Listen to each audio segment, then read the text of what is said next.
Contradicciones bíblicas. Hay muchas contradicciones bíblicas y el origen de ellas es muy diverso. Tomemos en cuenta que la forma de escribir en Medio Oriente en aquellos tiempos es muy diferente a la que nosotros creemos como correcta en estos tiempos. Las contradicciones bíblicas son el resultado de un conjunto de factores históricos, literarios, culturales y teológicos.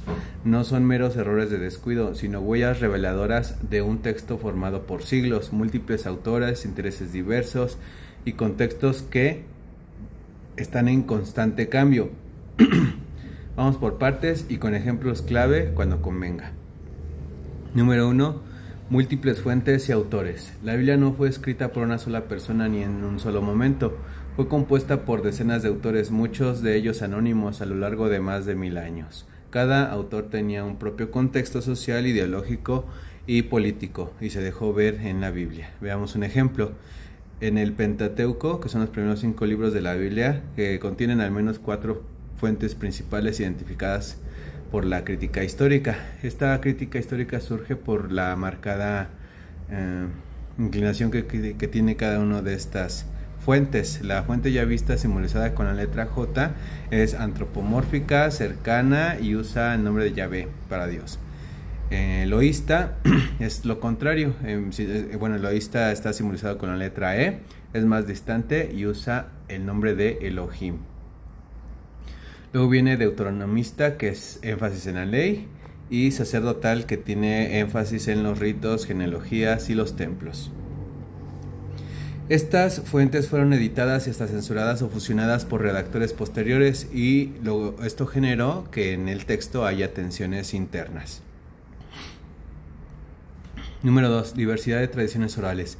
Antes de escribirse, muchos relatos se transmitieron oralmente y al llegar a manos de distintos pueblos o tribus, cada grupo adaptó sus relatos a su visión del mundo o a sus necesidades. Por eso algunos episodios tienen versiones dobles o contradictorias. Ejemplo. La creación de Génesis versus 1 contra la creación de Génesis en Génesis 2. Génesis 1, el ser humano varón y hembra es creado al final, después de los animales. En Génesis 2, por ejemplo, el hombre es creado al principio, luego los animales y al final la mujer. Número 3. Tensión entre ideologías religiosas y políticas. Muchos textos bíblicos tienen agendas teológicas o nacionalistas. Cuando cambió el poder político o religioso, reinos, sacerdocios o reformas, se reescribieron y reinterpretaron textos para adaptarse. Ejemplo, los reyes del norte, que son Israel, son tratados como malvados. En Crónicas se omite gran parte de los pecados de David y Salomón para limpiar su imagen, porque en tiempos de Crónicas se quería exaltar a Judá y al templo. Por ejemplo, leemos que también Jehová ha remitido tu pecado, no morirás. Esto lo podemos leer en 2 de Samuel 12, 13 de la Reina Valera, que muestra como que pese a David mató a Urías y se quedó con su esposa, no paga como es debido, con su vida, sino que Jehová le perdonó la vida. Algo por demás injusto, pues si Dios no hace excepción de personas, como dice en Romanos 2:11, porque perdona a David y mata a su hijo. Evolución teológica. La imagen de Dios del pueblo elegido, del pecado, del alma, del Mesías, del infierno, etc., fue cambiando con el tiempo. Al principio ni siquiera había una visión clara del más allá. Podemos leer los libros más antiguos, como por ejemplo Eclesiastés o Job. En estos textos, los muertos, por ejemplo en Eclesiastés 9:5, los muertos no tienen una conciencia de lo que está ocurriendo. En textos tardíos como Daniel y en el Nuevo Testamento ya se habla de resurrección o de juicio eterno. Errores y ajustes editoriales. Muchos libros fueron copiados a mano durante siglos y los copistas a veces cometieron errores, agregaron aclaraciones que se volvieron parte del texto, fusionaron relatos o armonizaron detalles. Ejemplo, la genealogía de Jesús en Mateo 1 contra la de Lucas 3 no coinciden ni en nombre ni en número de generaciones. Intentos posteriores de armonizarlas son forzados y no tienen respaldo histórico sólido. Yo ya lo intenté y siempre hay diferencias, y es natural porque las genealogías tienen un fin teológico más que histórico o arqueológico. Por ejemplo, en Mateo usa 3 bloques de 14 para subrayar a David. Un mensaje teológico codificado para lectores judíos, porque David se escribe con las letras Dalet, Vav y Dalet, con valores 4, 6 y 4, que si se suman dan 14. Además, está en bloques de 3 porque para la cultura judía el 3 es símbolo de perfección. No por nada el judío Jesús resucita al tercer día y no al séptimo. Lucas extiende la genealogía hasta Adán, señal de universalidad para un pueblo o un público más gentil. ¿Ven? La genealogía tiene una finalidad teológica del mensaje que quiere transmitir cada evangelio. No tiene un fin histórico para verificar cómo ocurrió. De hecho, traten de comparar las dos genealogías y no hay, en el propio texto no hay una forma en la que encajen bien. Y entonces tratar de hacer de que encajen te genera muchos más conflictos que simplemente aceptar que son contradicciones y que tienen otra finalidad, no que tengan armonía histórica o arqueológica. Esto muestra que sí había preocupación de cómo presentar la historia, o sea, sí tienen una intención, pero más desde el punto de vista del mensaje teológico, no de la historia literal o científica. Diferencias de género literario. Muchos malinterpretan la Biblia porque suponen que todo es literal o histórico, cuando en realidad hay de todo. Hay mitos como el diluvio, leyendas, poesía, parábolas, apologías políticas, sátiras como la de Jonás, literatura sapiencial o existencial como la de Eclesiastés. Por ejemplo, tomar a Jonás como un relato histórico genera problemas, pero si se lee como una sátira o crítica a los profetas nacionalistas, cobra más sentido. Relecturas posteriores. La comunidad judía y luego la cristiana reinterpretaron textos antiguos a la luz de nuevas situaciones, muchas veces haciendo que un texto signifique algo que originalmente no decía. Ejemplo, el famoso "La Virgen concebirá", que está en Isaías 7:14, es una reinterpretación cristiana posterior. El hebreo dice Almah, A-L-M-A-H, que significa joven, que no necesariamente indica que es virgen. Y el texto hablaba de un evento contemporáneo del profeta, no de Jesús. Por ejemplo, el relato del Arca de Noé es un mosaico de al menos dos fuentes distintas que fueron editadas y entretejidas por un redactor posterior, posiblemente de la escuela sacerdotal, sin mucha preocupación por la coherencia perfecta. Vamos a desmenuzarlo para descubrir que así es. La contradicción. Génesis 6, 19 y 20, versión 1, posiblemente fuente sacerdotal. Y de todo lo que vive, de toda carne, 2 de cada especie meterás al arca para que tengan vida contigo, macho y hembra serán. Aquí es claro, una pareja de cada animal. En Génesis 7, 2, 3, que es la versión 2, posiblemente de origen yavista, de todo animal limpio tomarás 7 parejas, macho y hembra, más de los animales que no son limpios, una pareja, el macho y su hembra. Aquí ya hay 7 parejas de los animales puros, posiblemente para los sacrificios, cuando se terminase el tiempo del diluvio, y una sola pareja de los impuros. ¿Qué pasó aquí? Esta es una señal clásica de fusión de relatos. El redactor tenía 2 tradiciones distintas. Una decía 2 de cada especie, más antigua y universalista. Otra decía 7 de los puros y 2 de los impuros, más tardía y ritualista. Coherente con la ley mosaica que distingue animales limpios e inmundos. En vez de elegir una, decidió incluir ambas. ¿Por qué? ¿Por qué cargarse esta contradicción? Porque eran tradiciones sagradas, porque borrar algo considerado de Dios era delicado, porque el redactor no quería eliminar ninguna versión aceptada por distintos sectores del pueblo. Este caso es clave para entender cómo se construyó la Biblia. No es un texto dictado mágicamente, sino compilado y editado por personas que tenían miedo de perder tradiciones importantes.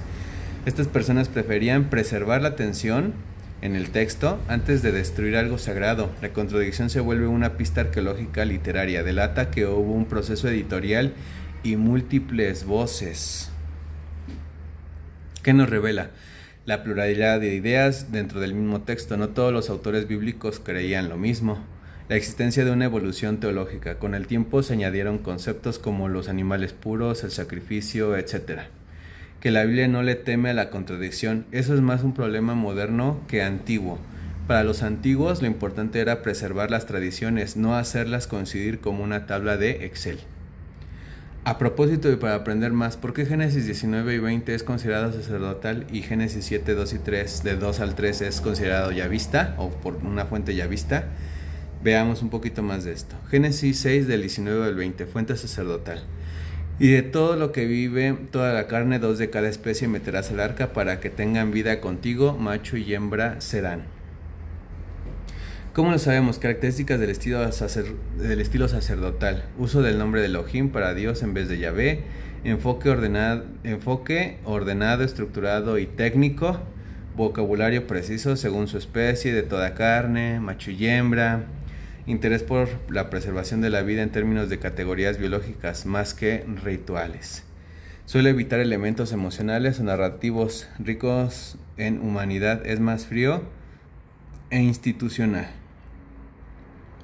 Teología sacerdotal. El mundo es un orden cósmico que debe mantenerse, por eso el énfasis en el número 2, que representa la reproducción mínima para cada especie. No hay mención de sacrificio ni de animales limpios e inmundos, porque en esta etapa aún no hay ley mosaica revelada ni culto formal. Contexto histórico. El material sacerdotal se redactó probablemente después del exilio de Babilonia, cuando los sacerdotes querían: 1. Reafirmar la importancia del orden y del templo y del sacerdocio.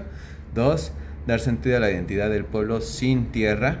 3. Explicar que el mundo sobrevive por mantener el orden divino. Vida, genealogía, pureza, etc. En cambio, Génesis 2 al 3, que es la fuente ya vista, simbolizado con J, de todo animal limpio tomará 7 parejas, macho y hembra, más de los animales que no son limpios, una pareja. ¿Cómo lo sabemos? Características del estilo yavista. Uso del nombre Yahvé o Yahvé Elohim desde el principio. Estilo más narrativo, antropomórfico y emocional. Interés en acciones humanas concretas. Aquí ya se anticipa que Noé ofrecerá sacrificios. Génesis 8:20. Introduce la categoría de puro versus impuro. Aunque la ley de Moisés aún no ha sido dada formalmente, es más narrativo que legalista. Teología yavista. Dios interactúa directamente con los humanos, habla, se enoja, se arrepiente. Hay un sentido de relación personal y drama humano, por eso aparecen sacrificios. El sacrificio tras el diluvio es importante, leamos Génesis 8:20. Por eso el autor hace que Noé lleve más animales puros, se necesitan para el altar. Contexto histórico.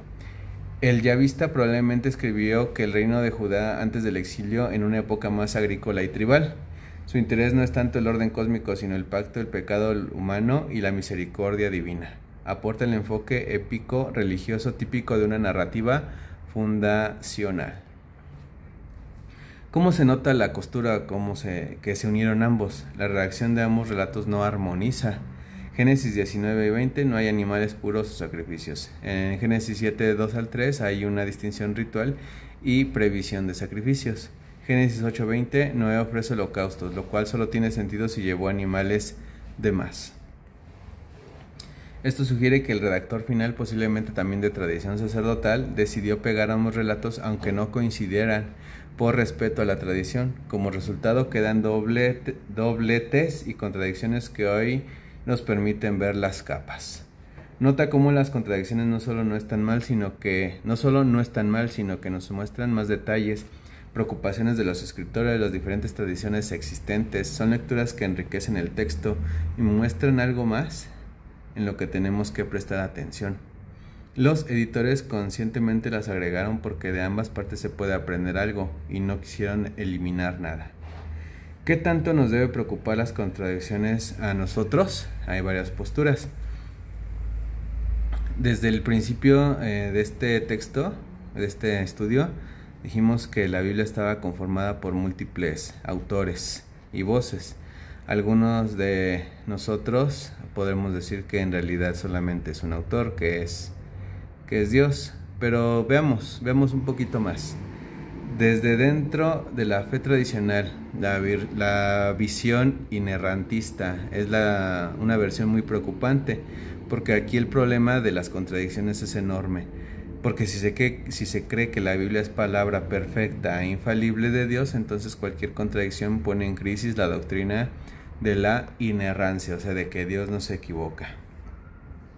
De ahí que existan siglos de intentos de armonización, hacer malabares exegéticos para que textos que parecen opuestos en realidad digan lo mismo. Algunos de ellos, honestamente, realizados de una manera virtuosísima, pero sin importar qué tan original o qué tan creativo se salga de cada una de las contradicciones, qué tanto de esto realmente es lo que enseña o qué es lo que dice la Biblia. Desde una lectura histórica y crítica, las contradicciones son esperables y hasta lógicas. La Biblia no es un libro único, sino una biblioteca formada en más de 1000 años en distintos contextos políticos y religiosos. De hecho, la palabra Biblia viene del griego biblia, tal cual, que literalmente significa libros. Es el plural de biblión, que quiere decir libro pequeño o documento escrito. Cada autor refleja su época, intereses y teología, por eso encontramos versiones diferentes de la creación, Génesis 1, Génesis 2, de la muerte de Judas, Mateo 27:5 contra Hechos 1:18, o de la resurrección. Cada evangelio presenta testigos, tiempos y ángeles distintos. En este marco las contradicciones no son un problema, sino huellas históricas de pluralidad. Desde un enfoque práctico religioso, para creyentes que no buscan literalidad, el problema es menor. Lo importante es el mensaje espiritual, no la precisión histórica. El riesgo aquí es que se tiende a relativizar las contradicciones bajo el lema "lo que importa es el espíritu, no la letra", lo cual puede ser válido para la fe personal, pero esquiva las discusiones académicas. Cada situación tiene sus pros y sus contras. El problema social y político. Cuando se usan textos bíblicos como leyes absolutas o como arma moral, las contradicciones complican decidir qué parte es la que rige, qué parte es la que tiene mayor jerarquía. Ejemplo, la Biblia dice que en un ojo por ojo en Éxodo 21:24, y también dice ama a tus enemigos, Mateo 5:44. ¿Cuál te quedas? ¿Qué texto eliges? ¿Y por qué? Dependiendo de qué texto se elija como superior, cambian prácticas, doctrinas e incluso leyes de países donde la Biblia se usa como referencia política. ¿Qué buscamos cuando observamos la Biblia? Una guía para vivir, la encontraremos. Fundar una nueva religión, hay mucho material para hacerlo. Refutar a los creyentes, hay mucho también. Hacer dudar a los ateos, tenemos aún más material. Personajes increíbles, hay un montón de los que se han escrito libros enteros. Palabras de consuelo, respuestas sobre el más allá, el origen del conflicto en Palestina, conjuros mágicos, quién es Dios, quién eres tú. De todo podemos encontrar mucho. Finalmente, doy mi punto de vista. Un cristal es perfecto en su estructura, pero predecible, estático, sin tanta riqueza y complejidad. No tiene tanto como un fluido la tiene en sus turbulencias, remolinos, en esta impredecibilidad y muchas más sustancias para analizar y estudiar. Es más rico el análisis de un fluido dinámico que la de un cristal estático. En biología pasa algo similar. Sin mutaciones, es decir, sin estos errores de la biología, la vida sería una copia idéntica, no habría variabilidad, con pocas probabilidades de sostenerse en un universo cambiante. Es decir, la evolución biológica que conocemos es así porque el universo en el que se sostiene es también cambiante, o sea, el desorden aparente es fuente de complejidad y de riqueza. En la Biblia ocurre algo similar que en estas dos ciencias, la física y la biología. Imagina que fuera un texto perfectamente coherente, sin fisuras ni contradicciones. Sería como un cristal, impecable pero plano. Eso no sería muy atractivo de estudiar, o sea, sería como vamos a estudiar la única especie de su tipo que está aquí y no hay otra más, ¿no? Como en biología, que si todos fuéramos un solo ser, tampoco sería sostenible. Lo que la mantiene viva en la Biblia es toda la atención en los relatos distintos, testigos que se oponen, contradicciones no resueltas. Es un ser que se construye de las contradicciones y que no busca aplanarlas ni resolverlas. Eso lo hacemos nosotros, pero en la Biblia no hay mucho de eso. Podemos leer tanto el ojo por ojo como el amar a vuestros enemigos. Estas y muchas más contradicciones revelan dinamismo histórico, un pueblo en movimiento y no un dogma petrificado. Reconocer las contradicciones y llamarlas como son, contradicciones, nos acerca al texto bíblico tal cual es, apartando nuestros prejuicios que no tenemos la obligación de cargar.